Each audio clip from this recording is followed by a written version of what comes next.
महाराष्ट्रातील number 1 TV channel आवाज TV, आवाज आपल्या सर्वांचा।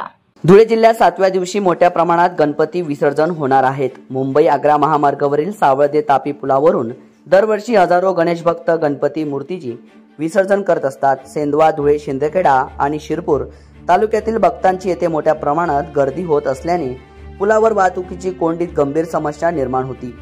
यंदापासून मात्र या समस्येला पूर्णविराम मिळणार आहे। सावळदे ग्रामपंचायत वतीने तापी नदीवर काठावर सिमेंट कॉन्क्रीटचा भव्य घाट उभारण्यात आला आहे। भक्तांना तापी पुलाऐवजी या घाटावरूनच मूर्ती विसर्जन करण्यासाठी घाटावर विविध सेवा उपलब्ध करण्यात आल्या आहेत। आपत्कालीन विभागाकडून जॅकेट, बोटसह आवश्यक साहित्य पुरवले गेले असून शिरपूर कोर्लेकडून ट्रेन, रुग्णवाहिका विसर्जनावेळी सुरक्षा यंत्रणा तैनात राहणार आहे। वाहतुकीची कोंडी टाळण्यासाठी पुलावरील विसर्जन न करता थेट घाटावर येऊन मूर्ती विसर्जन सोयीचे, सुरक्षित आणि सुव्यवस्थित होणार आहे।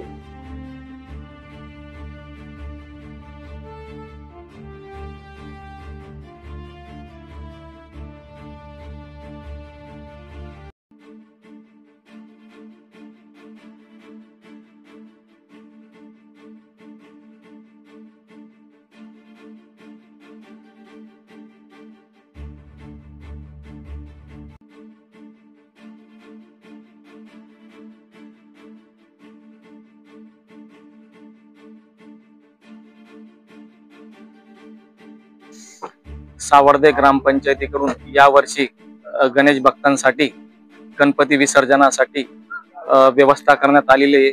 सावळदे ग्रामपंचायतीकडून घाटाची निर्मिती करण्यात आली आहे, रस्त्याची निर्मिती नवीन करण्यात आलेली आहे, लाईटची व्यवस्था केलेली आहे, तसेच नॅशनल हायवे कडून क्रेनची व्यवस्था व ॲम्ब्युलन्सची व्यवस्था करण्यात आलेली आहे।